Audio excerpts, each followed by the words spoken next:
Um, but this is our third attempt right now at our podcast, Agent Talk, Agent Talk.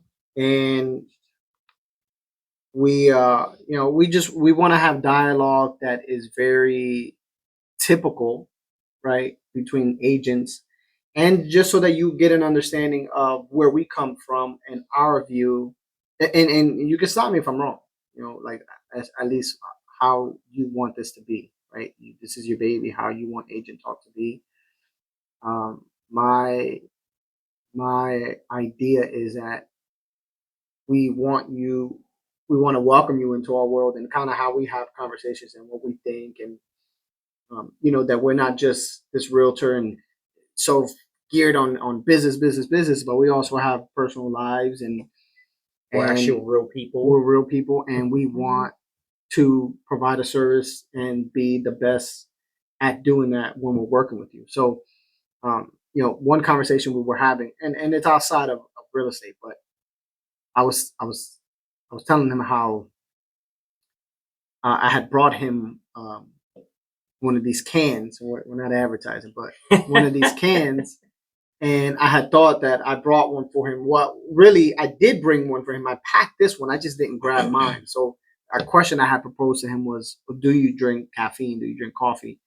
And he's like, oh, yeah, I'm a advocate for it. And he drinks it. And he was telling me how he used to drink Monsters and energy drinks in his teens.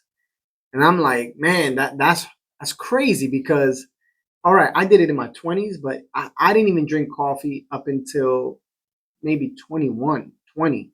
And it's not because it just wasn't available to me. I had no interest in it. Right. I didn't feel like there was a point for it. I had energy. I wasn't like, groggy, yeah, and dragging through the day. But he was drinking this in his teens, like Monster and all that stuff. So, but you mentioned it does have a lot of sugar. Right? It does, and like I think that's what was the appeal, was that because it had a lot of sugar, but then also it had the caffeine foundation, right? And as a but did it taste good to you? It did. Oh, okay. It did. Not early in the morning though. Kind of tastes like jet fuel. But yeah. I mean, but if you're drinking it, you almost don't even care for the drink, right? Exactly. Or for the flavor of it. And I'll tell you why. Because I like black coffee, just straight black, just straight black Americano type style, right? And for me, I don't drink it necessarily for its taste, because if it's black, it doesn't taste really good, But I'm drinking it for the benefit. I'm drinking it because it's going to give me the energy, and that's why I'm drinking it, and that actually started in the military at times when there wasn't any sugar, right? So that's when I started drinking coffee when we're doing military exercises, right? Or trainings, but we call them exercises. We were doing trainings, and this was like it was a training that we would do if we were deployed, right? If we were in Iraq or wherever outside of your base. And the coffee there was horrible, the worst cup of Joe, right? That's what they call it, cup of Joe. And typically, people, the only way to cover it up is to put the sugar in it. But we didn't have any sugar, so the first time I had it was with no sugar, and I was like, this tastes like cardboard, But then you just kind of get used to it, and then from having the worst type of coffee to then having Americanos and all that, I'm like, wow, it's like, well, Americanos compared to what I had when I was in the military is gold, But yeah, man, caffeine is I don't know if you need to take a break from it. Maybe you do. I don't know if you build a tolerance. Maybe you do, but I don't know. I think everything in moderation. Right. And that's how I feel too, because caffeine can turn into an addiction, right? Because realistically, when you think of the word addiction, it means like you just have a uncontrollable urge for it. And I know some people who like literally, I don't think I've ever had that. Cannot function without coffee. I'm grateful that I never built that up. Yeah, right. Neither. To be able to like feel like, oh, I have to have it. Like I know a handful of people that they get up in the morning, they literally cannot function. unless So they it's have a cup like of get coffee. up, coffee. Yeah, 100%. Jeez, Like man. nothing else matters. Have to have coffee. They don't have coffee, the whole rest of the day is like They're horrible. They're yeah, not a good person. no, Yeah, they yeah, can't even talk to. But see, that's the thing. So I have coffee, but I'm going to the gym. I'm going to work out. right. I'm doing something. I'm doing something for myself. Now, so do you drink coffee before you go to the gym, or do you do it after to kind of help maintain, since you're already like running, feeling the adrenaline? That's a working good out? point. So when I first started drinking coffee to wake me up in the morning to work out, it was before. Now I just drink water. Okay. I drink like the little small bottles of water, Right. and I just down one of those, and then as I'm walking to the gym, I'm sipping on another one. Mhm. But in my head, I already know that I got to get this done. Right. 2 miles, 3 miles, and then I got to do a couple sets of something. So the energy or the caffeine, I don't necessarily need that. I know that I'm going to need it afterwards Right. because I'm giving so much of myself Right. the very first, thing in the morning, first 45 minutes. I'm already, halfway through my workout Right. from opening my eyes. And then I'm going to need it. I'm going to need some coffee, maybe around. So that's typically finish my workout about 7:45, 7:30. I'm going to need some coffee around 9:30, 10 o'clock. But that's okay because in between the 7 to the 9:30, 10, I've gotten some work done already. Right. Whereas some people are either just getting to work or, like even getting to work. There was, I forget where I seen this, but this was a while ago. There was a study done that when people get to work, the very first hour, you're not very productive. Right. Because you're there, you're getting situated, yeah. you're set. Yeah, perfect. You're settling in. Mhm. And then about, the second hour, you get a groove and you start going, right? Yeah. Then what happens? What's the break? Lunch. Yeah. That messes you up, right? And then you're like looking forward to that. And so I fast. So I don't necessarily care about breakfast in the morning. Like that's cool. I'll eat my first meal at 12 o'clock. Right. Mind you, I'm up at 6. Yeah. Stop eating at 8 p.m. And I'm okay with not eating. Like I just need water. And a lot of times we think we need food, but it's just water. It's just water, yeah. But I where was I going with that? Sorry. About the fact that you don't need the caffeine. Oh, I don't need the caffeine. Yeah, there you go. So the coffee, there you go. So you have that break, and that break messes you up, but then you go eat, and then now you eat maybe a huge meal, and then now you're groggy. You're groggy, yeah. So I don't get that because I'll have coffee, right? I guess before lunch, right? Before 11, 12 o'clock. And then I'll have a light meal. Like on my way, like before I got here, I'll tell you, I had two eggs, sometimes 3, and then maybe sometimes that's all of it, right? And the coffee, and that will sustain me up until 5 p.m. before you eat again. Before I eat again, right? Now with that egg and coffee, I may have a mango, maybe banana, some fruit for sure, and for dinner about 5:30, I'm having a big steak, chicken. You had starch. Yeah. I have some potato, I have some rice, and then maybe a vegetable, maybe. But that will sustain me until the next day when I'm working out. That's why when I wake up, like I'm almost like shredded when I wake up because, not so much, but after my workout, then I feel shredded because I've just burnt off yesterday's. Right. Whereas some people will wake up and they want to eat first thing in the morning because that you're just so conditioned maybe to do that, and you think, hey, I got to eat first thing in the morning. Like, no, you just ate less than 12 hours ago, and you slept and you didn't burn any. I mean, you burned energy, but you didn't do anything. You went to sleep, right? But really, when you go to sleep, like that's your body storing that energy back. Exactly. Because it's processing all the food and yada yada while you're sleeping, and just retaining some of the energy, the nutrients, and like moving it all through your body. Yeah. And that's why, they call breakfast break fast, because you break your fast. Yeah. But if you don't, right, you don't eat until later on, then you go wake up, you go work out, and that workout in the morning helps to burn off whatever excess, right? Yep, That your yep. body didn't use, Didn't that's use, just yeah. sitting around, Yeah. whatever, right? No, and that works because again, I don't need an energy boost. I just need water. Right. Like first thing in the morning, I'm like, I need water. Mhm. Like, that's what I need. And I'm not dehydrated. I don't wake up like, you know, Right. Like, what is the water? SpongeBob. No. I just wake up knowing, hey, the first thing that has to be, you know, inside my body is water. Pause. Right. You know what I'm saying? But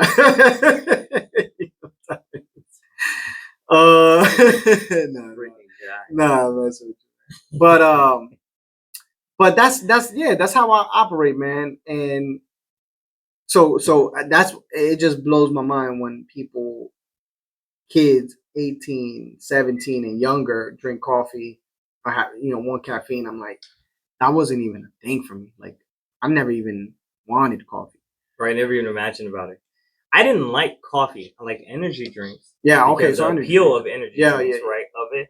And it's like, you know, because as a kid, you're like, I'm just drinking a soda. You know, it's carbonated, it's whatever. My Full of 10-year-old's like sugar. that. He wants what is it, Prime?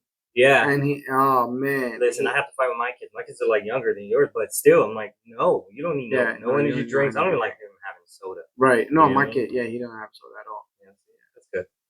Yeah, man. So yeah, so that's our spill on coffee and caffeine, and that's how we started off. But again, we just want to be able to have a dialogue and it not be so mechanical to a degree, right? Like, yeah, we want to have some topics we want to throw out there, but nothing where it's not him and I, like, you know, not talking how we typically would talk. This is how we typically would talk, right?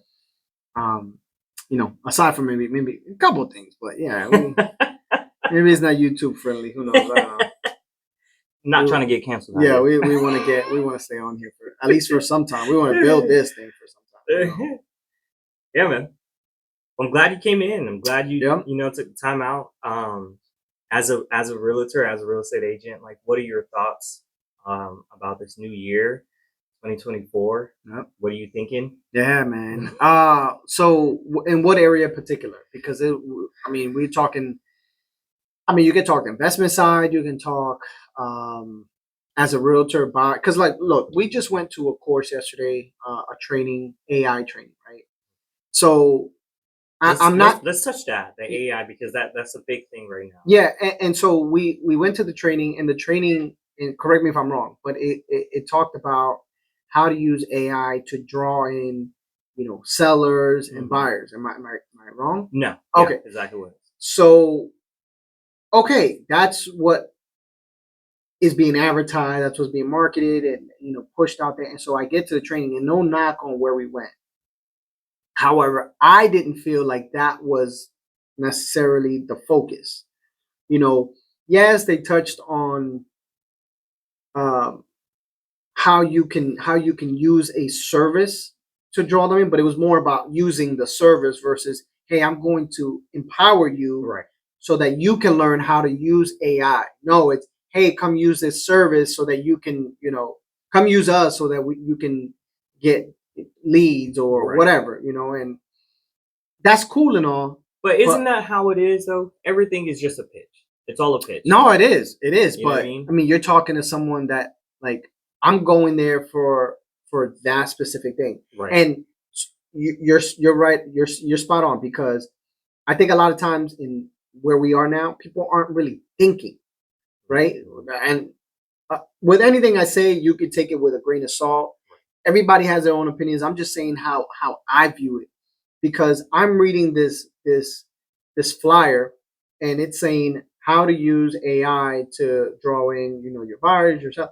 Okay, cool. So I'm going to see how I'm going to utilize AI, and I'm not thinking, okay, hey, I got to buy into the service. No, okay, hey, AI is available, and it's not nothing new. But yeah, the company OpenAI and all that, and ChatGPT, yeah, of course, yeah. But how to use it to bring in your leads, not, hey, there's a service that's going to help you do it. Because really, I'm not even doing it myself, right? They're providing that platform. Right. I may do some tweaks to it, but even then, they still have the ability to. Well, you can still buy into the done for you, right? There's Yeah. do for yourself package where you're gonna kind of build it, and then there's the one where they're gonna build it for you, and then obviously you gotta tell them what you want. But I like I didn't get too much because and I can't see how you could have gotten too much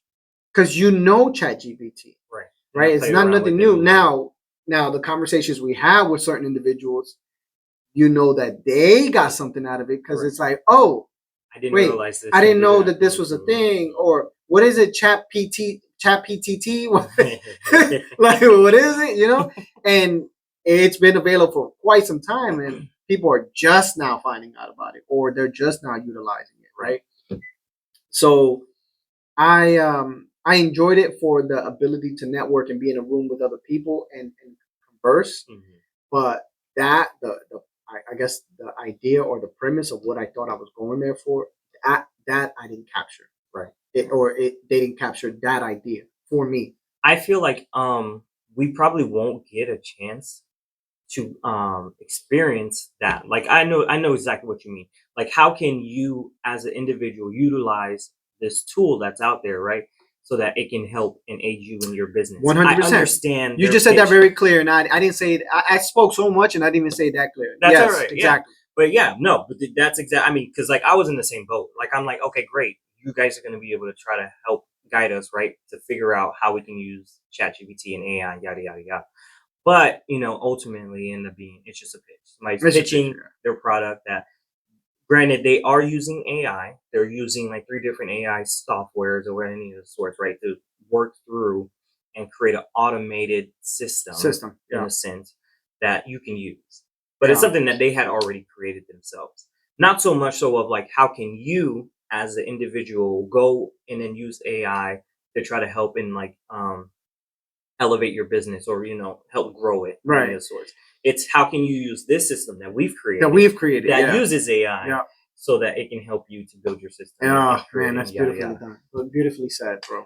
Yeah, but I mean, but that's the world we live in. But like that's why I feel like as realtors we are, because that was a class that was provided to us. And it's free too, right? So we can't really be upset. But like also at the same time, it's like that's essentially what our industry is, right? It's just a lot of people trying to sell a lot of stuff. Yeah, a lot of stuff. Yeah. And then it creates an issue because like we are subconsciously conditioned into like, I'm trying to sell this, so now I have to try to sell that to my clients. And I think that's where it creates that disconnect, because in real estate, in order to be successful, is really what relationships have you created?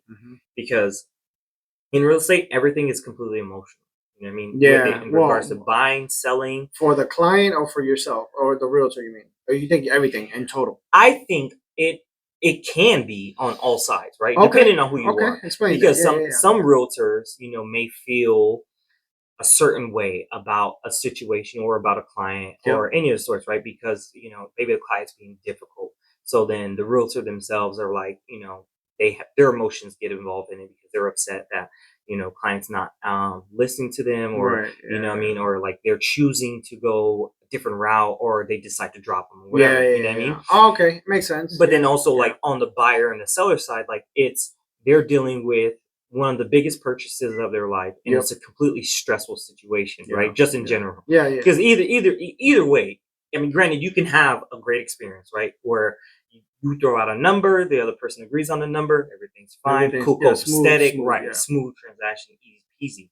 But that's not to say that that's going to happen every single time. You know what I mean? But then also at the same time, like us as realtors, we have to be that buffer for the transaction to occur and to happen as smooth as possible. So it's like, how can we remove our emotions out of it? And understand our role in it is to just be like the liaison for whoever, right? We're representing our client, maybe the buyer, maybe the seller.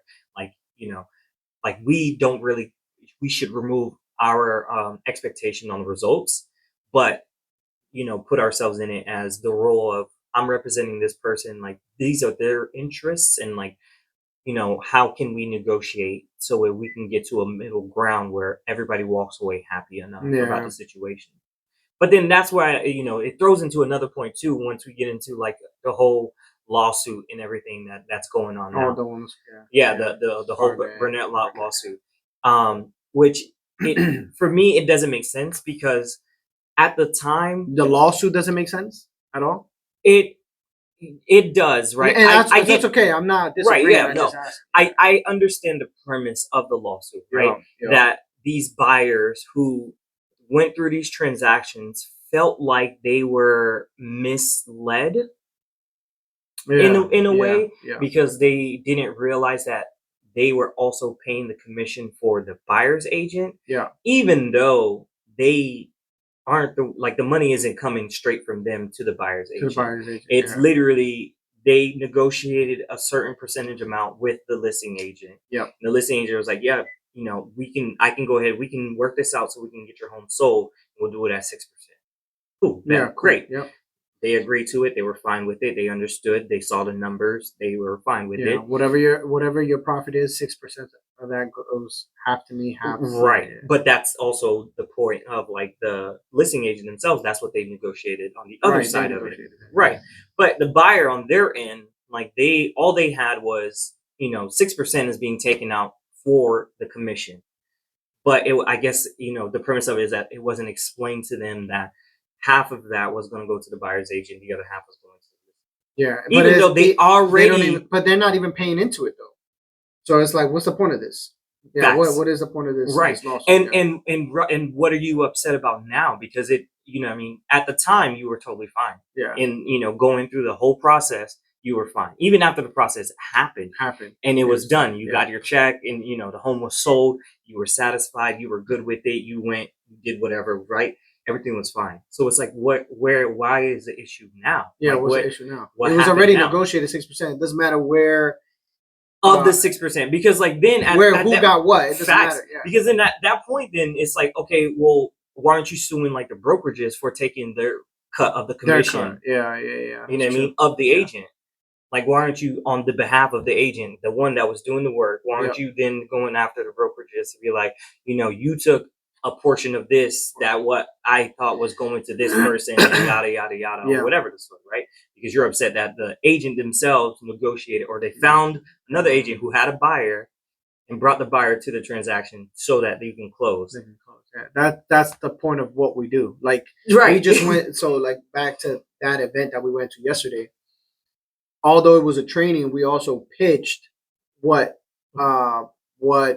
listings we had. Right. And not so much a pitch because it's other realtors in the room, So at least I didn't look at it like that. I know that there's a sip and pitch or a pitch and paint or something, whatever, however they call it. But where you can go in a room full of other realtors and, pitch your listings. But I never look at it like that. However, let me ask you this. Do you think real estate or the realtor themselves, do you think that they have some type of job in sales?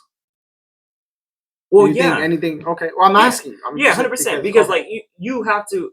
I mean, as a real estate agent, right? You're selling your services to your clients, whoever it may be, buyer and or seller. Yeah. And then, so let's say Are you selling or are you marketing your services or advertising your services? I mean, I guess you can all be thrown into like the same. It's all pretty much the same thing. You know what I mean? It's all you're one big advertising, umbrella? you're selling, right? Because in order to advertise, you have to say what you're going to provide and like what you're expecting out of it at the end of it. So, which you consider to be a sale, right? But like, and then it's just the sale process of advertising and stuff is like a little different. Like instead of you getting paid up front, you're getting paid on the back end once the transaction is complete. Yeah, you know what I mean? Then you earn your commission for it. And I do think that there is sales involved. I was just questioning you on that because I was told one time, oh, real estate, there's no sales involved. I'm like, huh? No, there's 100%. I'm selling something, right? I mean, I'm selling the home, right? Or just selling the service. I'm selling the service. Right. I'm marketing the service. I'm advertising. Like there is sales, right? And I think maybe somebody had told me that thing. Alexa's listening. I mean, not Alexa, Siri. And that happened yesterday. But I digress. There is sales involved. I don't know why this individual told me that, because I mean, and I didn't go back and forth with them. It was just like that's what they said. I was like, okay, because not everything has to be argued about. Right? Yeah. Cool. That's what you think. I think I understand where they come from to say that there's not sales. It's because nobody wants to get sold anything. Doesn't matter though. You know what I mean? Doesn't matter. Of course. Yeah, right. It is what it is though. Right. But once you put that sales word out there, or like you say you're selling this, then for the other person on the other end, they're in their mind, they're like, this person's just trying to sell me, so I don't want to get sold something or blah blah blah blah blah. So I get why. So they may let's say that. another word, suggest. Right, suggest, or you're a marketer. Yeah. I mean, that's what you have. I didn't sell something. I suggested something. Right. Okay, cool. So you marketed this item. That's why I said it's all pretty much the same. It's the same. Yeah, right. And I think it just gets that negative connotation on it about being pressured. Right. And the you want to talk about sales and being pressured, go to a car dealership. Any day of the week. You're gonna feel pressured. Yeah, you're gonna feel pressured. But I think if you know what you want and hey, if you just make everything super clear, you're upfront. No matter how they sell you, okay, so I'll just finish that thought. No matter how much they sell you, as long as you're clear on what you want and what you want to do when you go there, your intention, no pressure. Hey, I'm here because I'm looking, I'm browsing, I'm just shopping around. Right. That's all I'm doing. You want to run numbers? No, bro. I'm just shopping around. I'm looking at, how much is this? Cool. That okay. But I don't want to run no credit. None of that stuff. Right. And I have done that where, sure, run me numbers. Cool, thanks. So you want to? No, I just wanted you to run numbers. Right. That's it. Because I want to compare this to where the next place I go to, next place I go to. And that's probably the most pressure. But what I've done in the past, and is it okay if we just kind of go on a tangent? Yeah. What I've learned, it's agent talk. What I've learned is, so I go to a dealership, right, and you're browsing, you're looking for something. No matter how much pressure they give you, I'm gonna ask them, hey, so you're wanting me to buy this, and I've looked at, if you do your comparisons of what you want, you're looking at Toyota, you're looking at Lexus, you're looking at Dodge, whatever it is. Okay, cool. They're gonna push for their product, right? Now ask the salesman, say, what are you driving? If you're not driving what's on this lot, why are you pushing for this if you're not even driving this thing? And I'm gonna tell you, because I've gone before, and I'm not gonna say the company, or the brand, but I went for a certain product, and I said, oh, I test drove this other company, this other brand yesterday. Right. Love that one. Man, compared to what you guys are showing me, I'm still leaning towards more that way. And they were like, okay, yeah, we understand that you like that one. Actually, our general manager has 2 of those here. Like on the line. Well, no, they were his. He has 2. He has 2 here, and he just likes to show them off. Right. Oh, they're his. Yeah, those are his. So even your guy has the competitor's brand. Right. So that made me think, like, come on, man, like, who you fooling in that sense? But you gotta know, and that's what I was talking about in terms of, like, you gotta think. Right. A lot of times people are just going into things blindly, or they're not critical thinking. They're just going, with the flow, and it's like, you gotta think about stuff, man. So with that too, would you say, like, as realtors or real estate agents, do you think that real estate agents should already be homeowners, or maybe in the process of becoming homeowners? Maybe that be like a qualification standard, besides the whole taking the course and then taking a test and get your license. Should that be another qualifier? No, it doesn't have to be, because, again, going back to the salesman. It's a really good one. I know. I'm sorry. I'm sorry to hit you with that one. No, that's a good question. But I would say no, because in order to sell or be a realtor, you just need to know the process of what goes on. Right. You don't have to physically have one, right? You go to let's say a gas station, right? You go to the gas station, the guy tells you he wants 90 on 6 or whatever. Right. He wants the gas. Yeah. And he comes in and he wants a bag of chips and he wants some water. Right. I work there. None of this stuff is mine, but I just work here. Mhm. You get what I'm saying? Yeah. So I don't need to own the oil. I don't need to own the chips. I don't need to own the water in order to sell you this stuff, in order to provide this for you. And I think that's in the same capacity. I just need to know the knowledge, right? Okay, maybe you can look at it like, I mean, if you compare it to like a surgeon, you compare it to a lawyer. Right. All right, they need to know those laws. Right. They need to know exactly how they're doing things, but they're not. Hey, I'm a doctor. I've never had a heart surgery, Right. but I know how to do it. Yeah. You know what I Okay, mean? there you go. Okay. So, no, I don't think you need to be a homeowner. You just really need to, and you need to know and understand the process. Right. And that's the best way that you can help people not being a homeowner. Now, I will say that as you're going through that process, you're going to learn the benefits of being a homeowner. Mhm. And you're going to say something's going to click. At one point, you're going to say, yeah, why not own real estate? Right. And that's separate than being a homeowner, like actually living in that property, right? Because you could own real estate, you can own property, but not live in any of it. Yeah. Right. And go and rent a penthouse. Right. Right. And the proceeds of whatever you make Right. Just covers for my rent. Mhm. But I don't live in that. Yeah. Right. And so that's another thing. And there's a lot of investors that are like that. Like A lot of them, yeah. I know a lot of them that, yeah, they own a bunch of properties and then they rent them out or they flip them or whatever the sort, and then they rent and they rent somewhere else because they like the convenience of being able to rent and knowing that if anything happens in there or whatever, it's not their responsibility. Yeah, It the goes on to convenience, the amenities. right, yeah. All right. It's almost like living in an HOA without paying for high HOA. Right, right? yeah. I don't know. I mean, that's just my take. I don't think you need to own real estate, but you just need to understand real estate. Right. Yeah. So, yeah, man. Yeah. So you got questions then? You got Abs- questions like lined up. This is all straight off the head. Oh, good. Okay. Yeah.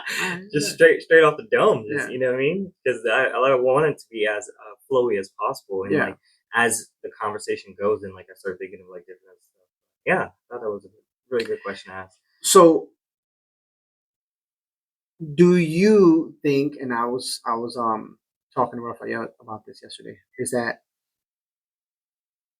when you get into the real estate space, right? When you become a realtor, do you see the benefit of evolving? I know that's probably kind of like rhetorical in a sense, but do you think you should evolve As just a realtor, or like just all as a overall, professional? As a professional, like you're in the real estate space, you're a realtor, and you come in as what? Like a new realtor, Right. Like You're a sales rep, right? Oh, Or yeah, sales associate. Sorry. Yeah. So you come in as a sales associate. What's the next level from there? Where you get the realtor designation. Yeah, but it would be broker, right? Because the designations right are just. I mean, you can stay a sales associate and get designations, but Can you, as a sales associate, then can you move on to become a broker yeah, without joining NAR and then following the? I would say so because you could still have a broker's license and not be active. You get what I'm saying? Yeah. Now, can you partake in activities? No, but you're still a broker, Right. As long as you pay your dues or Right, whatever yeah. to the Professional Business Association, whatever, DBPR. So, and I'm asking that question because I see a lot of realtors, and I don't know why their reason for not going to the next level, which is broker. Mhm. But I just think that you should do that. You should want to do that, right? Because not only is it showing progress, but it's also showing growth. It's showing that you take your profession serious, Right. And so the real question is, do you plan on doing that? You know, when you get to that mark, when you get to that period where, hey, you know what, now I can apply to become a broker. Do you plan on doing that? Becoming a broker? Yeah. Yeah. Well, first, I think my goals is to, be as proficient as I can Yeah. in the capacity of being a realtor as an individual, and then, work on the team, help creating the team to help develop other realtors. Other realtors. Yeah. Right. And then get to a point where I'm like a team lead, right? So like literally the next level, get to a team lead, have a couple realtors underneath me, help coaching, guiding them, just getting them up to the point of they can become successful on their own, right? Oh, okay. And then let them go. Because essentially as a broker, that's what you're doing. Yeah. Right? Yeah. On a Exactly. constant basis. Yeah. So it's like, get the practice. You're not doing the home sales as often. Right. You're focused on the team. Right. Exactly. Yeah. Okay. So then, yeah. And then from that point, after I coach or have a team of like anywhere to 5 to like 7 or so. 5 to 20, man. Yeah, big team. Yeah, why Okay, not? big team. Yeah, Yeah, I can see you doing that. Because then when you move on and become a broker, then you have all those. To have how many as you want, bro. 200 doesn't matter. There's no limit. I can bro. imagine 200. That's wow. That'd be cool though. Can It'd you be see great. yourself talking in front of 200 people? Oh yeah, 100%. Oh yeah. Uh-huh. Nice. I I can can do see you that. doing that. I can do that. I can see you doing that. Yeah, talking Like something like yesterday. 100,000. Oh yeah, doing a something- presentation like that for sure, 100%. Yeah, but more not as I don't want to say that was uptight because it really wasn't. It was easy, it was relaxed. Yeah. But not so much with the tables and stuff. I wouldn't. You still want the tables? Well, I just need space for people to like, whatever, have their stuff. If I'm presenting something that, They they're need gonna to take notes. right, Okay, exactly. gotcha. Or, because I'm a mover. Like I would like to move around. And Yeah. I'd like to be able to get in between people and like, see their faces. No, but that setup was all that good. jazz. The way they had it like that. the Yeah, tables, it was you know, alright. that was good. Yeah, but I would want to walk past individual people. Yeah, so which that and individual interact with didn't. them. He didn't do that. Right, exactly. Okay, yeah, he kinda That stayed would in one be spot. my thing because like I feel like when you're in a situation like that, it removes the idea of like, back in like classroom style. Yeah, classroom You know what I style. mean? Yeah. Just it's just like any old classroom. Well, I Just hate sit that, bro. here, I and that's hate what I'm that. saying. Yeah, I never liked it. I Yeah. always liked the professors that were animated. They were moving around. They literally would like touch and like interact with people around. And you can Because it interact. forces you you. can Yeah. interact as a person. And yeah. it forces your audience to then be involved in it because they have to be like, "Yo, where's he going now? Yeah, you where's he know going? what I mean? What's he doing?" talking about? Yeah, Yeah. did you hear me? I walked behind you, Right, but were you still listening? right. Yeah, Were yeah, you yeah, paying yeah. attention? Yeah, Are you ready? Because I could be calling on to you to ask you something. Like, Hear are you. you prepared for that already? So Smear you.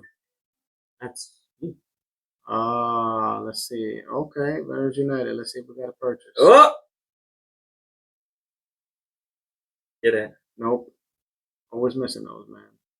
Lately, they just been a miss. What do you mean, miss? So they sent me a message. Hey, someone's looking in your area, and I gotta click on the link, get on the app, and it's gone. No, You because see- somebody already claimed But you it. see how quick that was? But that's how it is, bro. That's how it is. No, so Raphael was telling me like create online presence and get yourself more out there. And Yeah. I got onto sold.com, right? Sold. Yeah. Okay. Let me check this Sold.com. out. I don't know, bro, because like it depends on which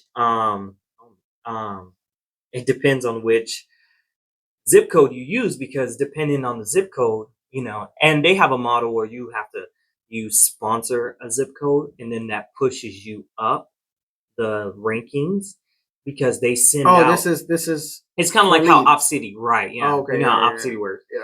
So yeah, so it'll push you up of your ranking depending on zip code or whatever, right? Yep.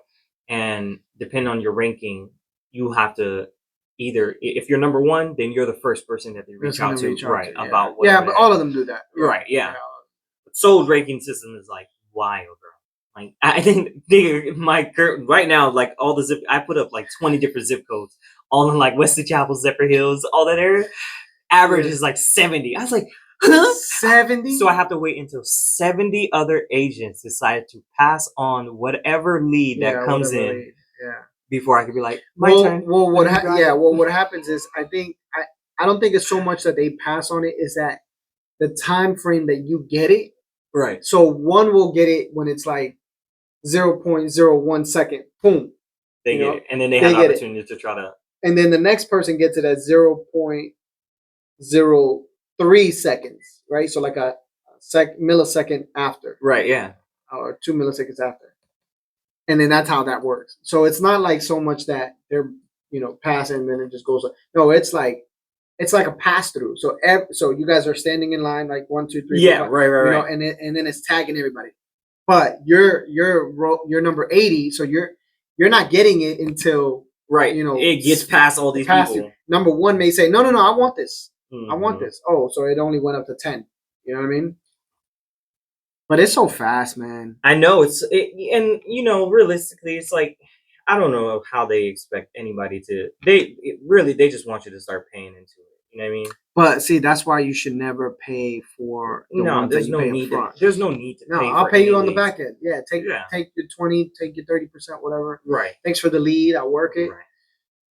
But I'm not paying you up front. But either way, I feel like there's no need to be paying for leads anyway. There's free leads everywhere. Expireds, Fizbos, walking outside, having conversation. We have the service already for we could probably get a table right now and set it up in front of a Walmart and have a sign that says we buy and sell houses. Right, we're a realtor, and free leads. Because you may never know. Somebody may walk out, they'd be like, hey, I have this house that's been on the market for whatever, like I'm tired of it, like I'm ready to sell it. And then boom. Free lead. There you go. That's an idea for you guys. Right. I had an idea. I thought it was crazy, but I was like, you gotta think crazy. You gotta think crazy. Yeah. I was like, what if I got a tent?